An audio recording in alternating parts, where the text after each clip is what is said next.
நான் சுத்தி வளைச்சு பேச விரும்பல. எதிர்க்கட்சிக்காரரை பார்த்து கேட்கிறேன், அரசியல் நடத்துறியா அராஜகம் நடத்துறியா?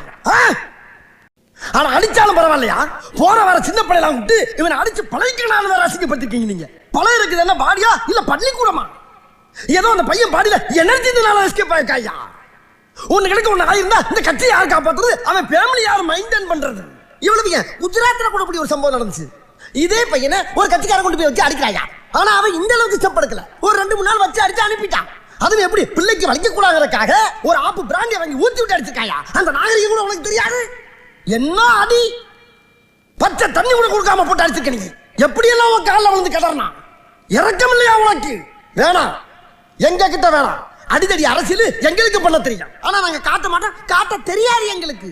ஒன்னே எச்சரிச்சுக்கிறேன், என் கட்சி தொண்டனின் காலிலே இருக்க சுண்டு வரலிலே ஒரு குண்டுமணி அளவு ரத்தம் வந்தாலும் சரி, எதிர்கட்சிக்காரன் தலை தோரணம் கட்டி தொங்கவிடும் என்பதை எச்சரித்துக் கொள்கிறேன். யாரு நீ கூட்டத்தை பொழந்துகிட்டு வர்றா? ரைட்டு, சைத்தான் சைக்கிள்ல வருது. சரி, நீ யாரு? நான் யாரா? இவ்வளவு நேரம் எதிர்கட்சி கிழிச்சியே அந்த ஈகுகா கட்சி தலைவரோட உயிர் தொண்டனா நானு. அந்த தொண்டனா? அடடடா, நம்ம பர்சனல் மேட்டர் அரசியல்ல மிக்ஸ் பண்ணி பேசினா உண்மையிலே எதிர்கட்சியில இருந்து ஒரு மூதவி அருவாளோட வந்து நிக்குது.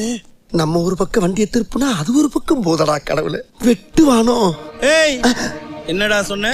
எதிர்கட்சிக்காரன் தலையை போற தோரணம் கட்டி தொங்க விடுவியா? தோரணம் கட்டி தொங்க விட எங்க மண்டை என்ன மாயலையா? அடி எங்க வர்ற? மரியாதையா இதே மேடையில மன்னிப்பு கேட்கணும். மன்னிப்பு கேட்கல இங்கேயே உன்னை கூறு வெட்டி போட்டுருவேன். கேளுடா மன்னிப்பு. மன்னிப்பா? தெரியாது போல நம்மளை பத்தி.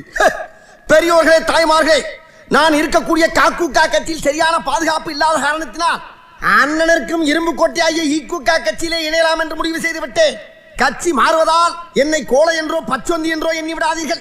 இருக்கின்ற கட்சியிலே இருக்கின்ற மேடையிலேயே இங்கிருந்து இன்னொரு கட்சிக்கு தாவும் தைரியமும் தன்னம்பிக்கையும் இந்தியாவிலே எனக்கு ஒருவனுக்கு தான் இருக்கு என்று கூறிக்கொண்டு இங்கிருந்து விடைபெறுகிறேன். அண்ணே வாங்க போ. அண்ணே, உங்களுக்கு எனக்கு ஒரே தைரியம், ஓட்டுக்கினே. டேய், முன்னாடி வாடா. அண்ணே, பின்னால உட்கார்ந்தா கொஞ்சம் ஈஸியா இருக்கும். நான் முன்னாடி ஓட்டும்போது பின்னாடி இறங்கி வர்றதுக்கா? வா, முன்னாடி கேட்டுக்குள்ள வாடா. கேட்டுக்குள்ளையா? அண்ணே, கும்பாபிஷேகம் பண்ணணும்னு முடிவு பண்ணிட்டீங்க, அதை ஊருக்கு வெளியே வச்சு பண்ணுங்க, கூட்டத்தில் வச்சு பண்ணிடாங்க. ஆமா, நம்ம 2 பேருக்கு இதானே ஃபர்ஸ்ட் மீட்டிங். ஏய், 3 இது டீசென்ட்.